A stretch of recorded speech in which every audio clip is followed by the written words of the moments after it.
L'Occident veut sauver la planète. Mais pour cela, il doit d'abord contrôler le Congo.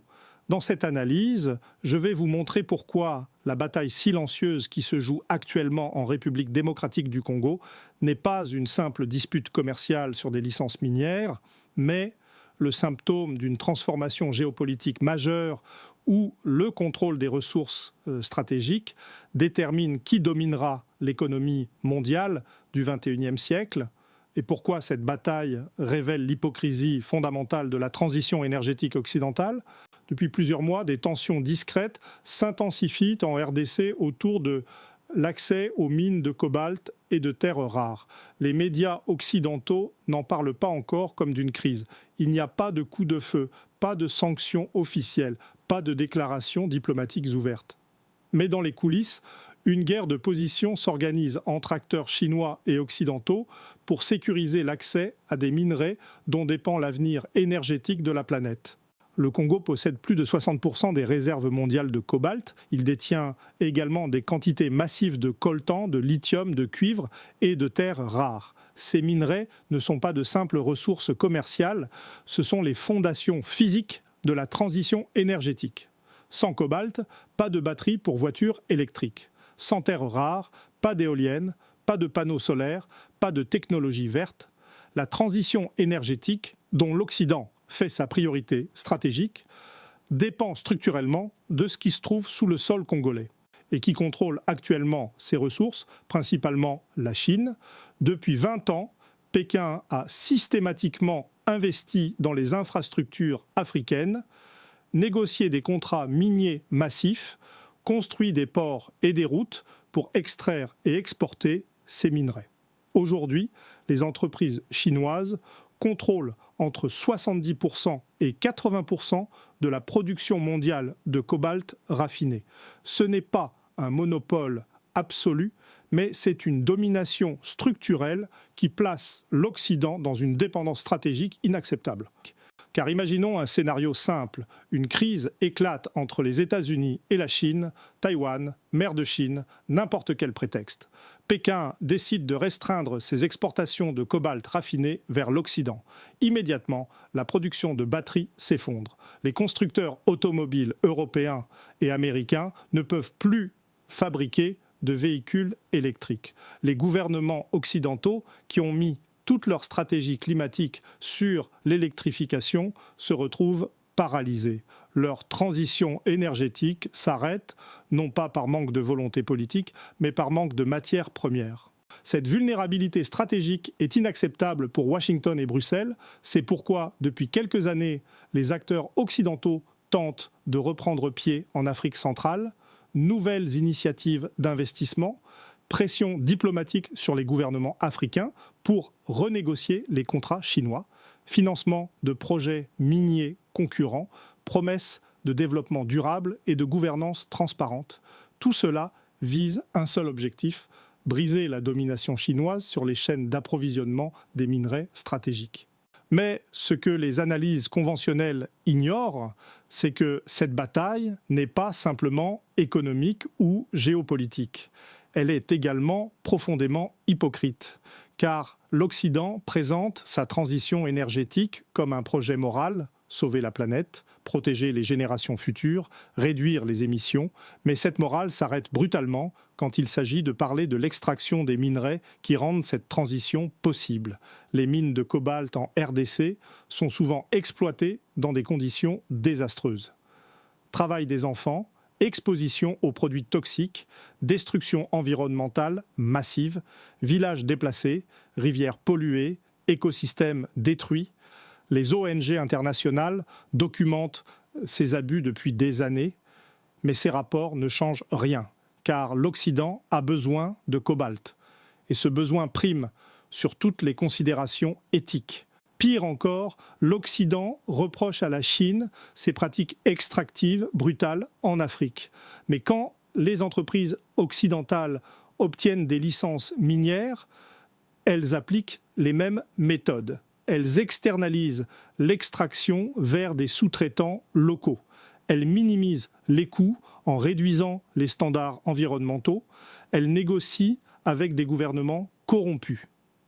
Car au final, extraire du cobalt proprement, c'est extraire du cobalt cher. Et dans une compétition mondiale où chaque centime compte, personne ne peut se permettre d'être vertueux. Cette hypocrisie révèle une vérité inconfortable. La transition énergétique occidentale ne résout pas le problème de l'exploitation des ressources naturelles. Elle le déplace. Au lieu d'extraire du pétrole au Moyen-Orient, on extrait du cobalt en Afrique. Au lieu de polluer avec des centrales à charbon, on pollue avec des mines de terres rares. Les victimes changent, les lieux changent. Mais la logique extractive reste identique. Ce qui va suivre révèle la véritable fragilité de cette situation. Et elle concerne directement l'avenir de l'ordre mondial. Car cette bataille pour les ressources africaines n'est pas un phénomène isolé. Elle est le symptôme d'une transformation plus large, le passage d'une économie basée sur les hydrocarbures à une économie basée sur les minerais critiques. Et dans cette transition, les règles du jeu géopolitique changent radicalement. Pendant un siècle, le pétrole a été la ressource stratégique centrale. Qui contrôlait le pétrole contrôlait l'économie mondiale. Cela expliquait les guerres au Moyen-Orient, les alliances américano-saoudiennes, la géopolitique du Golfe. Mais avec la transition énergétique, le pétrole perd progressivement sa centralité stratégique et les nouveaux hydrocarbures, ce sont les minerais critiques cobalt, lithium, terres rares, graphite. Mais ces minerais ne se trouvent pas au Moyen-Orient, ils se trouvent en Afrique, en Amérique latine, en Asie centrale. Résultat, les zones stratégiques du monde se déplacent. Le Congo devient aussi important que l'Arabie saoudite. La Bolivie devient un acteur géopolitique majeur grâce à son lithium. Le Chili, avec son cuivre, acquiert un poids stratégique inédit. Et cette redistribution géographique du pouvoir crée des opportunités pour de nouveaux acteurs. Car contrairement au pétrole, où quelques pays dominaient l'offre, les minerais critiques sont dispersés dans des dizaines de pays, souvent instables, souvent pauvres, souvent en Afrique. Et ces pays découvrent qu'ils détiennent soudainement un pouvoir de négociation énorme. Prenons la RDC.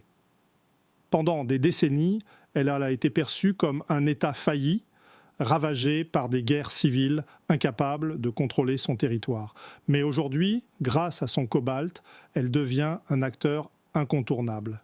Les puissances mondiales, Chine, États-Unis, Europe, doivent négocier avec Kinshasa. Elles doivent accepter ses conditions, tolérer sa corruption, fermer les yeux sur ses abus, car sans le cobalt congolais, leur stratégie énergétique s'effondre.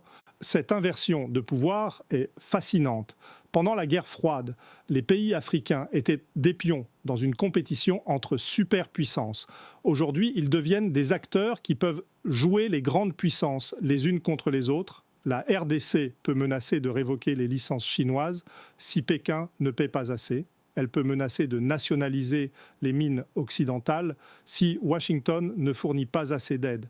Et chaque menace est crédible parce que les grandes puissances ont besoin de ces ressources plus que l'Afrique n'a besoin de leurs investissements. Mais cette nouvelle géopolitique des ressources crée aussi des risques énormes, car les pays riches en minerais critiques deviennent des cibles. Instabilité politique, coup d'État, guerre par procuration. Chaque fois qu'un gouvernement africain tente de renégocier des contrats miniers, il prend le risque de déclencher une intervention, soit directe, soit via des groupes rebelles financés par des acteurs externes. Cela nous amène à une conclusion rarement formulée, mais que l'analyse géopolitique rend évidente. L'Afrique est en train de devenir le nouveau Moyen-Orient, non pas parce qu'elle produirait du pétrole, mais parce qu'elle produit les minerais dont dépend l'économie mondiale du futur. Et cette transformation signifie que l'Afrique va connaître les mêmes dynamiques que le Moyen-Orient a connues au XXe siècle. Intervention étrangère, guerre par procuration, instabilité chronique, corruption massive. Les gouvernements africains le savent. Et certains tentent d'utiliser cette situation pour négocier de meilleures conditions. Nationalisation partielle des mines, exigence de transformation locale des minerais, refus d'exporter des ressources brutes. Ces stratégies visent à capturer une part plus importante de la valeur ajoutée, car actuellement, l'Afrique exporte des minerais bruts pour quelques dollars et achète des batteries raffinées pour des centaines de dollars. C'est la même logique coloniale qui perdure. Mais ces tentatives de renégociation se heurtent à une résistance féroce. Les entreprises multinationales menacent de partir. Les gouvernements occidentaux exercent des pressions diplomatiques. Les institutions financières internationales conditionnent leurs prêts à la libéralisation du secteur minier. Et dans le pire des cas, des groupes rebelles émergent soudainement, financés par des acteurs mystérieux, déstabilisant les régions minières. Ce schéma n'est pas nouveau. C'est exactement ce qui s'est passé au Moyen-Orient avec le pétrole. Chaque fois qu'un gouvernement arabe tentait de nationaliser son pétrole, il était renversé. Iran, 1953, Libye, 2011. La même logique s'applique aujourd'hui en Afrique. Sauf que cette fois, les acteurs sont plus nombreux. Ce n'est plus seulement les États-Unis et l'Europe, c'est aussi la Chine, la Russie, la Turquie et bientôt l'Inde. Cette multipolarité rend la situation encore plus instable, car au lieu d'un seul hégémon qui impose ses règles, il y a maintenant plusieurs puissances qui se font concurrence.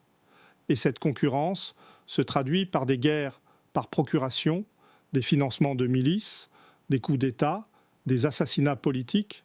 L'Afrique devient le théâtre où se joue la compétition pour la domination mondiale du XXIe siècle. Les scénarios futurs sont donc limités.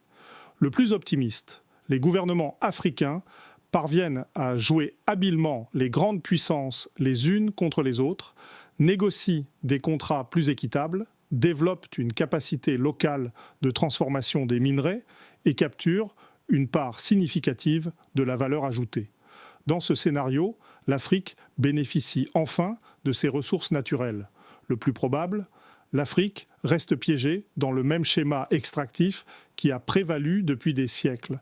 Les minerais sont exportés bruts, les profits vont aux multinationales, les gouvernements locaux sont corrompus et instables, les populations locales ne voient jamais les bénéfices et l'instabilité chronique empêche tout développement durable. C'est la malédiction des ressources naturelles, avoir des richesses dans le sol, mais rester pauvre en surface.